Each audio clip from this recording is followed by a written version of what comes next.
నాలుగు లేని మగాడివి. నాలుగు లేదా? ఎందుకు? పొత్తి రుచిని చూడటానికి మాత్రమే. మీ ఆవిడ చెప్పిన దానికంతా అందాల తాడా అనడానికి మాత్రమే పనికొస్తుంది. నీ భార్య వల్ల చాలా రోజులు బాధపడ్డావు. ఇప్పుడు ఆ బాధకు అలవాటైపోయావు. ఈ ఇంటి పెత్తనమంతా నీ ఆవిడదే. నీ భార్య ప్రాణం ఎక్కడుందో తెలుసా? ఆవిడ శరీరంలో లేదు. నా ప్రాణం నాలో లేదు, నీలో ఉంది. నువ్వు నాలో ఉన్నావు. తల్లి, నీ అనుగ్రహం ఎల్లప్పుడూ నా యందు, నా కుటుంబం యందు, నా బిడ్డల యందు, నా బిడ్డల యందు కరగకుండా ఉండేట్టుగా ఎప్పుడూ కాపాడు తల్లి. సూర్యుడు భూమి చుట్టూ తిరుగుతున్నాడు. భూమి మీద ఉండే మనుషులందరూ నీ చుట్టూ తిరుగుతున్నారు నీ అనుగ్రహం కోసం. తల్లి, ఎల్లప్పుడూ మమ్మల్ని చల్లగా కాపాడు. ఏడుగొండలవాడా, వెంకటరమణ, నాయన, నేను చెప్పినట్టు నీ మొక్కుబళ్ళని తప్పకుండా తీరుస్తున్నాను. ఒక్క సహాయం చెయ్యి. ఆ మహాలక్ష్మితో చెప్పి మా ఇంట్లో ఎప్పుడూ ఉండమని కాస్త సిఫార్సు చేయనాయన. నీకు ఒక రత్నం లాంటి కూతురు ఉంది. పేరు కూడా రత్నమే. నువ్వు చెప్పాలా నేను చెప్పాలి? మీరే చెప్పండి స్వామి. ఆ కూతురు తల్లి పోలిక, కానీ లక్షణాలన్నీ నీవే. సరే, ఆ అమ్మాయికి పెళ్లి అయిందో లేదో చెప్పండి చూద్దాం. అనుమానంతో ఎందుకు పిలిచావు? అయ్యో, తక్కువ. అదొక పెళ్ళా? ఆ పెళ్లిలో గొడవ జరిగిందా? జరిగింది. ఇప్పుడు ఆ అల్లుడు ఈ ఇంట్లోనే ఉంటున్నాడు కదా. నేను ఇంట్లో ఉండిపోబట్టే కదా అటు మా నాన్నకేమో చెడైపోయాను, ఇటు మీ అమ్మకేమో చులకనైపోయాను. కట్నం లేకుండా నేను తీసుకొస్తే మా నాన్న పంతానంటున్నాడు. కట్నం సంగతి తెచ్చితే కాళ్ళు విరగొట్టి పొయ్యిలో పెడతానంటుంది మా అత్తగారు. ఇప్పుడు నేనేం చేయను? ఏడవద్దంటున్నాను. అనుకోనికే మీరు చెప్పిందంతా నిజమే అనుకోండి, కానీ ఇంట్లో మీకు ఏ ఇబ్బంది కలుగుతుంది? నేనున్నాగా. ఉన్నావా? ఇలాక్క ఉంటావు. ఉన్నవే ఎందుకు? మీ అమ్మేమంటుంది? ఈ ప్యాంట్లేమో లంగాలా ఉన్నాయంట. ఈ లంగా ప్యాంట్లు వేసుకోకూడదంట. ఇంకేం వేసుకోను? లంగాలు వేసుకోనా? వేసుకోండి. వేసుకోనా? లంగాలు వేసుకోనా? లంగాలు వేసుకోనా? అమ్మ వచ్చినా సరే, అమ్మ వచ్చినా సరే. ఏమిట్రా? ఏమిటి ఏదో అమ్మ అమ్మకి అమ్మ అనేదో అంటున్నావేంటి? అదే అమ్మకి అమ్మ అమ్మమ్మ. అమ్మమ్మ ఒళ్ళు దగ్గర పెట్టుకోమందా? అవునవును. ఏమిటి మరి గాండ్రించేస్తున్నావు? పులిగోరు మెల్ల వేసుకుని అరిచినంత మాత్రం మగాడి కాలేవు. వెళ్ళి పనులు చూసుకో. అమ్మాయిని గురించి చాలా కరెక్ట్ గా చెప్పారు. మరి అబ్బాయిల గురించి ఏం చెప్పలేదే? వస్తున్నా మీ అబ్బాయిల దగ్గరకే వస్తున్నా. నీకు సూర్య చంద్రుడు లాంటి ఇద్దరు అబ్బాయిలు ఉన్నారు. బాయ్ నిజమే. కాకపోతే పెద్దవాడి పేరు చంద్రుడు, చిన్నవాడి పేరు సూర్యుడు. ఆ చంద్రుడికి కాస్త గ్రహణం పట్టినట్టుగా అనుమానం. అవును బాబు, ఒక అతని దగ్గర 25,000 అప్పు తీసుకుని బట్టల వ్యాపారం పెట్టాడు. అందులో నష్టం వచ్చింది. ఆయన కోర్టులో డిగ్రీ తీసుకున్నాడు. మావిడేమో అప్పు తెచ్చుంటోంది. అందుకని మిగిలింది నేను చెప్తున్నాను. వాడు ఇప్పుడు ఇల్లు వదిలేసి కేసాల పడ తిరుగుతున్నాడు.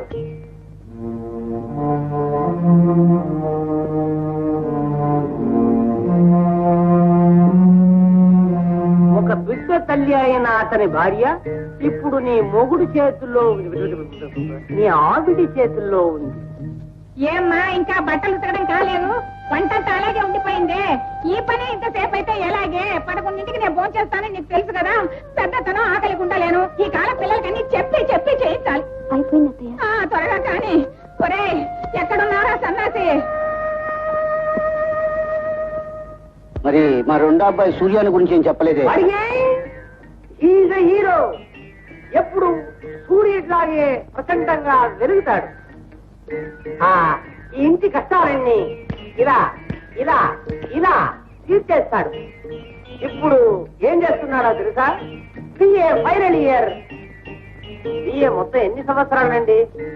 3. థర్డ్ ఇయర్ ఫైనల్ ఎగ్జామినేషన్ పరీక్ష రాస్తున్నాడు.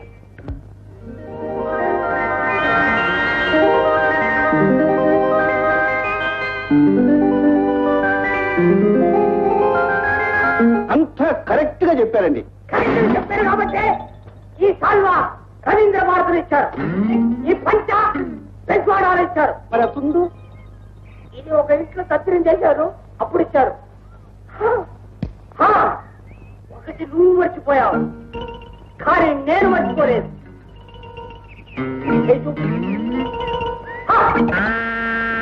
ఈ రేఖ ఎందుకు దాచావు? నేను దాచలేదు. ఎందుకు దాచావు? అయ్యో నేను దాచలేదు. ఇంట్లో ఒక అబ్బాయి ఉన్నాడు. ఆ అబ్బాయి తల్లి చచ్చిపోయేటప్పుడు ఆ అబ్బాయిని, వారి ఆస్తిని మీ ఆవిడ చేతిలో పెట్టిపోయింది, అవునా? ఏమిటా ఇది? పాలు వెతకమంటే ఇంకా ఇక్కడే కోరుస్తున్నావు? నువ్వు బలేనవే. నలుగురు నన్ను తొలగ చూస్తున్నారు. ఎందుకు? ఏమైందని? నాకు డబ్బు లేదని నా బలేటోళ్ళు నాకు ఇచ్చే, నేను మా ఊరు వెళ్ళిపోతాను. సన్నాసి, అదే. ఒరే, నీ 10 ఎకరాలు నా దగ్గర ఎక్కడ ఉందా? ఊర్లో ఉంది. నా దగ్గర ఇచ్చింది కాగితాలు, నిన్ను మీ అమ్మ నా చేతిలో పెట్టిపోయింది అంతే. ఎవర్రా నలుగురు? చెప్పు కాస్త, వాళ్ళ మక్కెలు విరగొడతాను. నీ బుద్ధి పాడు చేస్తున్నారు దొంగ వెతాలు. ఇదిగో చూడు చలం, నీ దగ్గర 10 ఎకరాలు ఉందని తెలిస్తే ఈ నలుగురు వెధాలే కాదు, ఇంకా 10 మంది వెధాలు కలిసి నీ చుట్టూ చేసి నిన్ను పాడు చేస్తారా? పడైపోతావు. దగ్గర డబ్బు ఉందని తెలిస్తే అంతే ప్రపంచం. నా దగ్గర ఉందనుకో జాగ్రత్తగా ఉంటుంది. మా పిన్ని చాలా మంచి. మరి నాకు పొడి వైపు ఎప్పుడు గుర్తిస్తావు? నీ పెళ్లి గుర్తించాలి. అబ్బా,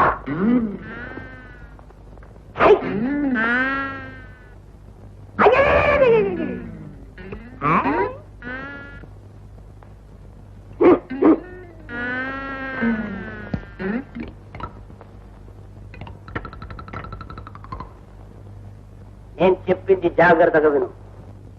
ఈ ఇంటికి ఒక రాబందు రాబోతుంది. నమస్కారం బావగారు. వచ్చావు? ఇదిగా వచ్చావు అని సాగదీయడానికి, వచ్చావా అని అనడానికి మధ్య చాలా లిటిగేషన్ ఉంది బావా. నువ్వు ఎట్టా అన్నా సరే, నేను వచ్చాను. నేను చచ్చాను. ఇక లోపలికి పో. అక్కయ్యకి దండం పెట్టు. నమస్కారం అత్తయ్య. చే ఏ ముఖం పెట్టుకొచ్చావురా అక్కయ్య అంటూ? పెద్దవాడిని బట్టల షాప్ అని వ్యాపారంలో దించి వాడిని ముంచి ఉన్న డబ్బంతా కాజేసి వాడిని మోసం చేసి అక్కయ్య అంటూ వచ్చావు, సిగ్గు లేకుండా కూతుర్ని వెంట పెట్టుకుని. ఏమిటి అక్కయ్య, అల్లుడు దురదృష్టానికి నన్ను తిడతానే? నేను అట్లాంటి వాళ్ళు కావాలంటే చూడు, 50 ఎకరాల సుక్షేత్రమైన మాగాని నానా గడ్డి గడిచి సంపాదించుకున్నాను. మొత్తం నీ పేరున ట్రాన్స్ఫర్ చేయించి దస్తావేజులతో సహా తీసుకొచ్చాను. తీసుకో చూస్తూ ఉండు, ఒంటికి ఇంటికి బంగారం పూత పూయించేస్తాను. ఎరా 50 ఎకరా నా పేరు రాశావా? కారణం? కారణమా? దీనికి అన్నానుగా, అందుకు. ఓ అదే విషయం. నేను అనగా నక్క జిత్తులు అప్పారావు జక్కలపాడు. ఒరే, ఇందులో ఏం చిక్కులు లేవు కదా? అలాంటివి ఏమైనా ఉంటే నీ పాటలు కుక్కలు పడవు. ఏమిటక్కయ్యా, పిల్లనిచ్చుకునే చోట ఇచ్చటి పని చేస్తానా? ఏదో మనం మొదటి నుంచి అనుకుంటున్నట్టు దీనికి సూర్యానికి నీ చేతుల మీదుగా పెళ్లి జరిపిస్తే దానికెళ్ళారా? ఇదిగో చూడు రే, దేవుడున్నాడ్రా. నువ్వు ఎన్ని చేసినా ఈ ఆస్తి ఎక్కడికి చేరాలో అక్కడికే చేరింది. ఈ ఆస్తిని కూడా ఎక్కడికి చేర్చాలో అక్కడికి చేరిస్తే నా బాధ్యత వదిలిపోతుంది. చూద్దాంగా, సూర్యం కూడా వస్తాడుగా, అప్పుడు ఏం తొందర ఇవన్నీ నిల్చోనే మాట్లాడేది, కూర్చోవాలి. నేను ఎప్పుడో తప్పుడు చూశాను, ఇప్పుడు ఇంత అయింది. రాండి కూర్చున్నారు. ఇంకా ఇంత అవ్వకముందే ఈ పెళ్లికి అంతా జరిపించేస్తే కూర్చోవే బంగారు తల్లి. నా పేరు బంగారు తల్లి కాదు, వరలక్ష్మి. నువ్వు మహాలక్ష్మి. దీనికి మాటలు కూడా వచ్చారు. కూర్చో. ఇదిగో చూడు. చూడక్కయ్య, నువ్వు అండం కూడా అయిపోయింది. నేను వెళ్ళి ముహూర్తాలు పెట్టించుకోనా? తొందర ఏమిట్రా? ఎంతైనా నువ్వు నా పిన్నమ్మ కొడుకువి, వరుసకి తమ్ముడివి. నీ కూతుర్ని నా కొడుకు చేసుకోవడంలో తప్పేం లేదు. ఎందుకైనా మంచిది, అబ్బాయి పరీక్షలు అయిపోయి వచ్చేస్తున్నాడు సూర్యం. వాటితో కూడా మాట చెప్పి తేల్చేద్దాం.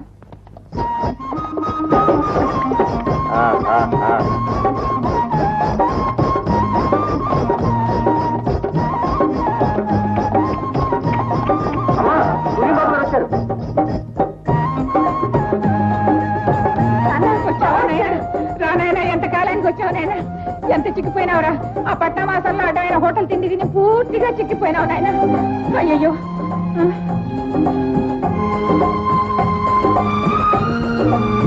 నువ్వెప్పుడు వచ్చావు మామయ్య? నేను వచ్చాను ఆయన అన్నట్టు మర్చిపోయా. ఆ 50 ఎకరాలు ఇదిగో 50 ఇప్పుడేగా వచ్చాడు.